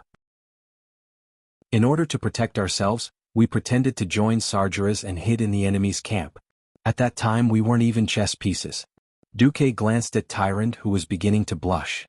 "If not for that accident, we wouldn't even have had the chance to effect that great war. It was only when we met Tyrant that we contacted Elun, and then there was anything else. It was only at the very last moment that we managed to turn from chess pieces to the main force. So, there was no need to sacrifice you as cannon fodder to attract the attention of the main force." Tyrant hurriedly said, pressing a hand to her chest. "I swear in the name of the moon goddess Elun that this is true.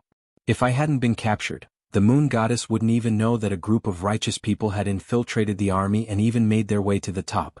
With these words, the few wilderness demigods finally felt the knot in their hearts disappear. Chapter 1813. Cenarius had tried to test Duque's ideas, but at the end of the day, it was all because Duque had caused too much trouble back then. He had blown up Chief Saw's nest and he was in the limelight. The mortals from back then were dead, but what about the rest? More than half of the wilderness demigods had died, some famous, some not. In the end, they had all been taken advantage of by Duque. Could they feel better? Especially Cenarius, who had lost his father. Back then, his father's neck had been broken by Archimonde to save Cenarius, and he had died a heroic death. Even if it had been 10,000 years, it was understandable for him to be angry. Thinking of this, Duque's thoughts were clear. Some things were better to be exposed in advance. If that knot in the heart continued to develop, it might become a soul-devouring monster. At the end of the day, Senna was afraid of being betrayed by Duque a second time. Phew. Duque let out a long breath. "Let's all look forward. Since you've all been resurrected and now you're allies fighting for the same goal, just pretend that you've forgotten what happened in your previous life." This, "pretend that you've forgotten," was really clever, and the facial muscles of several alliance bigwigs twitched secretly. Duque was clearly telling Cenarius, "It doesn't matter if others believe it or not, you have to believe it first." Duque pulled the burly Lord Howell over and said to Cenarius, "Since you're in this group, you're giving your back to the other party. Grom, are you willing to give your back to Cenarius?" Lord Howell was an honest man and he didn't hesitate. "I cut you back then because I was a tribal warrior. Now I believe you because we have a common enemy. I won't apologize. If you're unhappy with me, we can fight again after the war. Let's fight if we're real men." That was what Lord Howell meant. Cenarius's eyes almost rolled back in his head. In fact, there were many kinds of gods. The ones most known to mortals were, of course, those with the ultimate killer moves. For example, the white deer god Malorn had the famous body of the white deer. His body shone with a pure and holy white light that could directly turn low-level demons into ashes and blind high-level demons. In a sense, it was the combination of a long-lasting flash grenade and Ashbringer. Unless it was a high-grade void overlord or one of the army's 3 heavyweights, any demon could be trampled to death by Malorn's hoof. Another example would be Elun, the demigod's mother. Although she rarely made a move, one could tell how powerful she was from her priests, Starfall. There was nothing Starfall couldn't deal with. If there was, then he would use 2. If there were more, then there would be no end to it. In any case, the world would be bombed until the nuclear core was flattened. But Duque had heard of a legend that when gods gave birth to a child, they would split their divinity and fuse it together to bestow a child. After splitting the divinity, he wouldn't have that power. So, whether it was because Malorn and Elun were stingy or something else, mortals thought that Cenarius could fight, carry, and heal. In fact, Duque, who was familiar with history, knew that Cenarius was a relatively rare support-type demigod. Thorn Halo, Entangling Roots, Tranquility, he didn't even have a single attack skill that he was best at. They were all support-type or healing-type. If he really had to fight Lord Howl, who had returned to his peak, it would be a pity that he couldn't just use half an axe. In the past he had used one axe to cut him and now it was still one axe. This kind of tragedy of being killed with one axe. Talking about it would make one cry.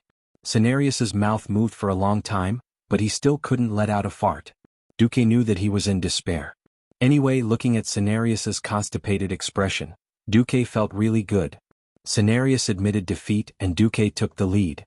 There was no need to chase after him. After all, they were in the same trench. Duque said calmly, "I have personally witnessed the power of the Burning Legion, which is why I have sacrificed the environment to improve the industrial level. However, I will seriously consider the idea of sustainable development." What was sustainable development? Cenarius was dumbfounded, but it sounded pretty good. The doctrine of nature hated mortals who abused natural resources and destroyed trees that could be left for future generations. Now, with Duque's sustainable development, he was immediately hooked. He looked around and found that they were in enemy territory. They had actually wasted a lot of time just now. If not for the fact that the patrol leaders were on their side, something might have happened just now. Alright, when we go back, I will find you to listen to the idea of sustainable development. Now let's deal with the enemies first. I will listen to your instructions, Cenarius said. Duque narrowed his eyes. Actually, these enemies are far from that troublesome and can be dealt with quickly. Leave the Dragon Web Mother to me. I will go show my new subordinates my strength. The Alliance heroes come with me. As Duque spoke, he glanced at the fire demon hunter Shanox, who hurriedly lowered his head and then said, "The Bear Brothers and Avina will deal with Lord Leolis. The rest of the demigods will deal with Gatekeeper Belloc." Understood. The main force split into 3 groups and set off. As a true fire elemental plane, the first reaction of mortals when they walked here was heat. It was heat that transcended time and space. There was a limit to the cold. At the very least, under normal circumstances, there was no such thing as cold that exceeded absolute zero. But there was no limit to the activity of molecules, so the temperature could be thousands of degrees or even tens of thousands of degrees. Even though Duque used the ice shield to cool the air, and the temperature had even seeped into the ground to offset the high heat from below, the mortal heroes could still feel the terrifying heat from the core of the land as they walked on the surface of the Land of Fire. They felt like a live fish that was being fried over a fierce fire. Even though they knew that they would still die if they flipped over, they could not help but jump around. Sigh. Duque sighed softly. An ice bridge appeared out of thin air for the mortal heroes to walk on. Whoosh! I'm alive. Imriel, who had not participated in the battle at the Molten Core, was still as lively as ever. I thought my skin was going to be burned by my own armor. Duque slapped the back of his head with his hoof. Idiot, you're cool. It's my own frost circuit that consumes the magic power. Then why did you bring us here? The hoof was a little puzzled. Can't you just rely on those demigods? Duque spoke the truth. There will be a battle between me and Ragnaros, but I don't have much time to deal with those fire elemental creatures that jump out. Demigods from the wilderness will have their battle prowess greatly reduced in this place. The only good thing was that Duque and the others did not need to clear the monsters on the road. Chapter 1814. In World of Warcraft, there was a story that not many players knew about. If the players got the Ashbringer from the 4 Horsemen of the Apocalypse in Naxxramas, when they returned to the Scarlet Crusade with the Ashbringer, all the Scarlet Crusade NPCs would turn from hostile to friendly when they saw the players. Then they would kneel to the players one by one. That was an unforgettable scene. Duque had never imagined that he would have this privilege one day. For example, he had subdued the Kiraj bug people of Ankh-Kiraj. But in front of the big shots of the Alliance, he didn't do this kind of thing that would make him look good. What appeared in front of everyone now was a one-sided scene. The whole Land of Fire was full of traces of fierce battles.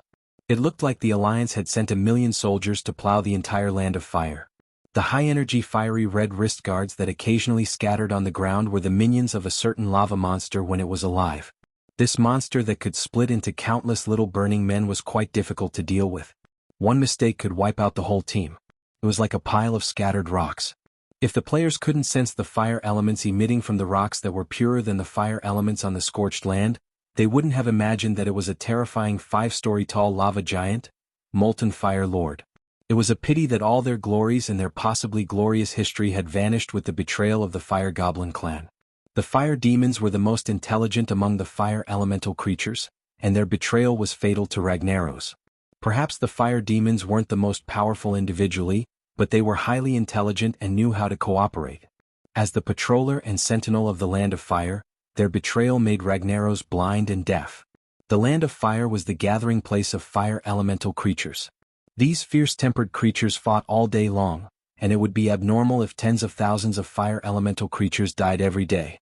Ragnaros didn't care because the special geographical environment of the Land of Fire would give birth to more fire elemental creatures. Like raising poisonous insects, the fire elemental creatures would select the more excellent and powerful fire elemental creatures through constant battles. Ragnaros only wanted to enslave the most powerful of them. In this situation, the fire demon army planned to eliminate all the obstacles on the way to the three leaders.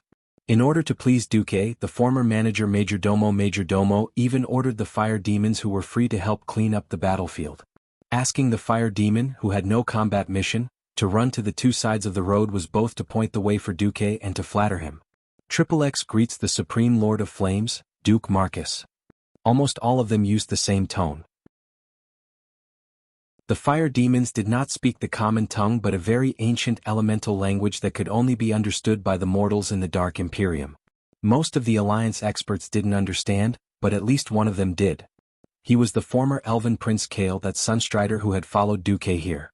As one of the witnesses to Duque's rise, Kale, that was envious, but more than that he was grateful. If it weren't for Duque's protection, he might have already been running on the dark path of depravity and never to return. This was real.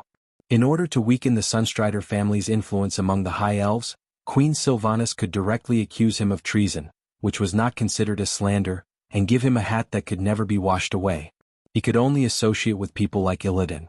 Duque once told him in a casual conversation, "I heard Nosdormu say that in parallel worlds of different spacetimes, there will be different versions of you. If you were in another timeline you might be the villain." Although it was a joke, Kale, that was very attentive. Now that he was the chairman of the Kirin Tor Parliament of the Dalajan, he had long felt his limits. If he was still the prince of the previous dynasty who had nothing to ask for, of course he could just muddle along. However, Sylvanas became a demigod, and then Magni turned himself into a diamond man in order to break through to the demigod realm. This stimulated Kale, that's nerves. He vaguely felt that his path to ascension was here and now. Duque, who had planned earlier, had already controlled everything here in advance. As long as Duque defeated Ragnaros, he would become the true master of the Land of Fire. Duque was a hurdle that Kale, could not avoid. Facing Duque, the kind-hearted Kale, could not have any evil thoughts, so he secretly made a decision. On the other side, surrounded by hundreds of fire demons, Duque and his group were like an emperor on an inspection tour. They majestically arrived at the place where the mother of Ghostweb Spider was. The sky was dark and hot black ashes were swirling everywhere.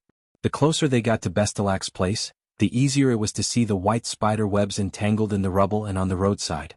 Ordinary spider webs could not exist in such a high-temperature environment. They would have long turned into an unknown burnt substance. Only the flashing flames and the cobwebs made of ultra-pure fire elements could exist in this special world. Spiders were the most sensitive creatures. Every vibration of their webs would be sensed by their sensitive tactile nerves. They could easily distinguish which vibrations came from the natural wind, which were prey and which were enemies. Faced with a large number of fire demons, the mother of Ghostweb was a little confused. A mysterious female voice echoed in the spiritual sea of all the visitors to Duque. It was a sinister voice. "Shane Knox, are you out of your mind or something? This is not a place for you and your long-tailed subordinates. Don't say I didn't warn you. If you go any further, don't blame me for feeding your subordinates to my children." Suasua. The first half of the conversation was normal, but after the mother of Ghostweb Spider's strange perception system sensed someone. Majordomo? Damn it. You betrayed the great master Ragnaros? The mother of Ghostweb Spider screamed, followed by her exclamation. Thousands of small spiders suddenly emerged from the seemingly empty cracks in the surrounding rocks. There were so many of them that in less than 3 breaths, they filled the entire field of vision of the Alliance heroes. The dark ground with a dazzling red light was suddenly filled with these 8-legged creatures. The long furry legs and the mouthparts that made sua noises made the heroines of the hero group shudder. Be careful of the yellow-green legs. They will self-destruct.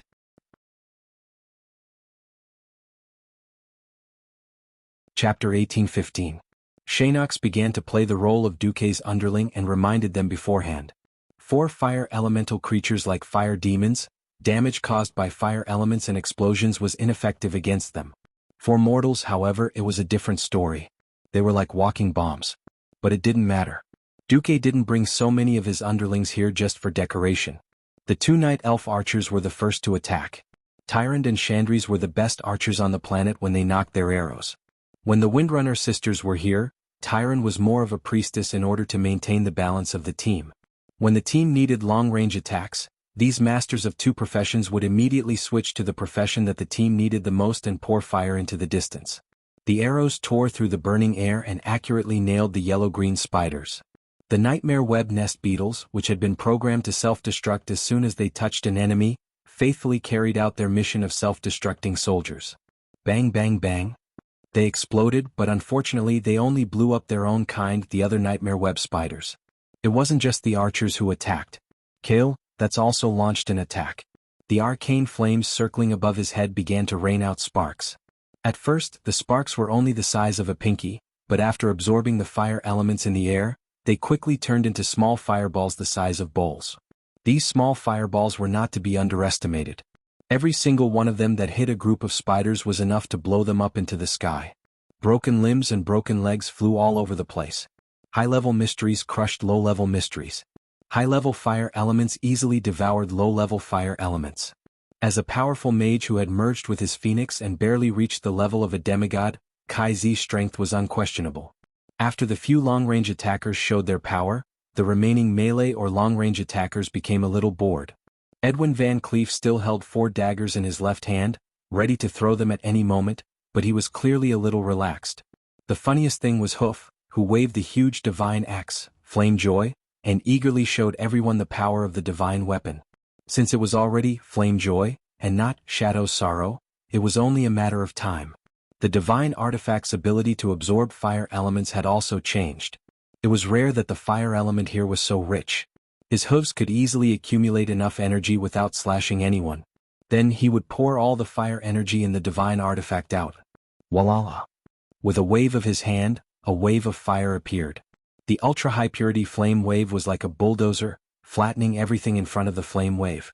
Whether it was a spider or a spider web, there was only one result: ashes. He will soon become the supreme ruler of this scorching land. Betelak, if you know what's good for you, hurry up and greet your new master, so that you and your soul can avoid the fate of destruction in the next purge. Before Executus could finish, Betelak had already sneered. Ah, greet? I have 8 legs, but I will not bend even one of them for this puny human demigod. I am me. I only care about the growth of my children. You fire demons are all shameless traitors. Don't compare me to you. Major Domo shrugged, and the long black spikes on his shoulders swayed like a forest of spears. Then there's nothing to say. Very well, I have no idea that you will submit. Then let me make you the first sacrifice for the great master to rule this land. With that, Executus turned around and bowed deeply to Duque, who was many times smaller than him, and then retreated to the side. Bestelak screamed, "Children, come out. It's time to eat." As her voice fell, more than a dozen giant spiders the size of tanks suddenly broke through the stone walls and surged over from all directions. Dragonnet worker bug? Even Sean and Nox frowned. These giant bugs were definitely not easy to deal with. Chapter 18:16. The dark web worker bug itself was not too scary. In terms of attack skills, it only knew how to spit out a bunch of scorching venom to burn the enemy in front of it. It could also spit out flames. If it was a little disgusting, it could just eat a young spider to regain some vitality. What was really difficult to deal with was its characteristics. As long as one worker bug was killed, Betelak would go crazy and enter a frenzied state. In the past, there was a powerful fire elemental lord who killed 5 of her children worker bugs, without a care, and was directly torn to pieces by the crazy Betelak. Shanox really wanted to remind Duque, but the second brother of Executus smiled lewdly and did not care at all. Boss even secretly shook his head at him and told him not to meddle. Although Shanox also knew that there could be a world of difference in strength between demigods. For example, if he were to fight with the current master of the Land of Fire, Lager, he would definitely be killed. But this demigod hunter still felt a little uncertain. In the end, he still remained silent. It was true that he had defected to Duque. Since Duque did not mind showing off his strength, he was also willing to see how powerful his new master was. More than a dozen huge dark web worker bugs quickly rushed over. Behind them and at their feet, there were countless small spiders. The patter of footsteps and the sharp grinding of teeth made the Alliance powerhouses feel a little numb. Since Duque said that it was none of their business, no one thought of making a move. They just habitually raised the weapons in their hands. A new flame suddenly shone in the air, and everyone saw a strange scene. Time seemed to have sped up, and the fire clouds that seemed to be tumbling randomly in the air were gathering together in a strange trajectory. In less than 2 seconds, the smoke in the sky had turned into long spears of flames. Hissing sounds could be heard as the spears tore through the air. They pierced through the spiderwebs above their heads with unparalleled ferocity and fell to the ground. The flame spears with a higher temperature easily pierced through the bodies of the dark web worker bugs. On the spot, more than a dozen worker bugs let out miserable cries and fell to the ground. Shanox's face twitched. Even he did not dare to kill so many of the broodmother's children like this. This was simply courting death. Did his new master have absolute confidence in him? Or was he possessed? Sure enough, the broodmother's voice sounded like it came from the depths of hell, and the flames spewing out of its eye sockets were at least a meter high. Perhaps this was the death stare. Bestelac gnashed her teeth and roared, "Damn humans! Very well, you remind me of the Flame Lord who dared to kill my child. I will let you have a good taste of my anger." Her glowing and hot spider but suddenly became even bigger and hotter, like a rapidly inflating balloon that could burst at any moment. She pulled a thick strand of spider silk and quickly fell upside down. Anger had given her strength, but it had also robbed her of her rationality. Her eyes, which were filled with flames, did not even notice the subtle changes in the law of fire in the surrounding space. She would never see the teasing smile on Duque's face. Quickly landing on the ground, her 5-story-tall body emitted an ear-piercing tremor. She screamed and had just raised a pair of scythe-like front claws of the Grim Reaper, when Duque's attack arrived. As a piercing sword, Duque rarely used Song of Light and Shadow to slash. Even though the strength of the blade was worthy of being a divine artifact, Duque still did not want to waste it. This time, Duque used it to make a magical horizontal slash. In a 180-degree range, a golden line spread out and disappeared in a flash. As if there was a strange distortion in space, Bestelac was about to forcefully slash, but suddenly found that her body's center of gravity was off. As a 6-legged commander-tier monster in its own nest, it was impossible for her to lose her footing. The only explanation for her loss of center of gravity was that a golden line had appeared at the front of her 6 spider legs, the calf. In Shanox's field of vision, the golden lines on these 6 legs were not broken. They were connected in a line. From the front of the broodmother's legs to the red towering boulders on the edge of the spider's nest. Only the top experts could see that when Dooku waved his sword just now, there was a golden ripple in the air. He broke through the turbid stench of the lair and swept through this not-too-small space. At first, the demigod fire demon hunter did not think it was possible. But he immediately saw that Bestelac's 6 long legs, which were almost as strong as his, were cut off in the middle by the golden line. Not only her legs, but there was also the sound of stones cracking. The golden lines on the stone wall behind the broodmother were all cut off. Because Duque swung his sword diagonally upward, the holy golden light caused the huge stones to immediately have a very smooth surface along the golden line, which was slightly inclined to the ground at an angle of 15 degrees. Several huge stones the size of hills were suddenly split in half and began to collapse diagonally under the effect of gravity. Everything around them seemed to be forced into a state of slow motion. Everyone could clearly see that the broodmother, who had lost her 6 legs, knelt forward along the slanted cut like a fanatic worshipping a supreme god. Bestelac's mouth was wide open. That should be an expression of horror, right? She screamed, "No." Even at this moment she still did not give up. In a situation where she lost control of her body, she still used her broken 6 legs to kick with all her might. Moreover, there seemed to be a blazing flame spurting out of her buttocks, temporarily using it as a flame propeller. Her whole body rushed towards Duque. At this moment, Duque's raised arms suddenly retracted. The golden arc of light slashed out again. Duque showed everyone what a melee mage was with his actions. This time, everyone saw it.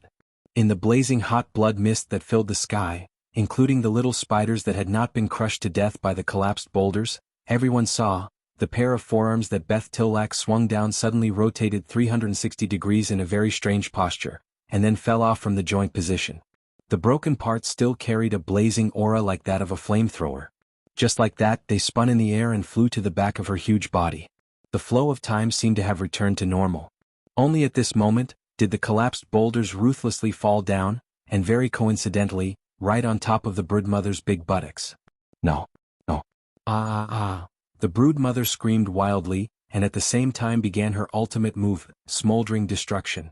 If she really blew up the fire elements that had accumulated in her abdomen, it would probably be a small-scale nuclear explosion. There might even be a small mushroom cloud or something. However, Duque stretched out his left hand, grasped the air, and like extinguishing a spark, the fire was extinguished. You're tuning in to the Han Li's Wuxia Chronicles YouTube channel. We're so grateful for your support, and don't forget to subscribe to join us on this incredible journey through captivating stories. Your generosity through donations truly makes a world of difference, as it's the primary source of revenue that allows me to expand and enhance this channel for you. Thank you from the bottom of my heart for being a part of this adventure.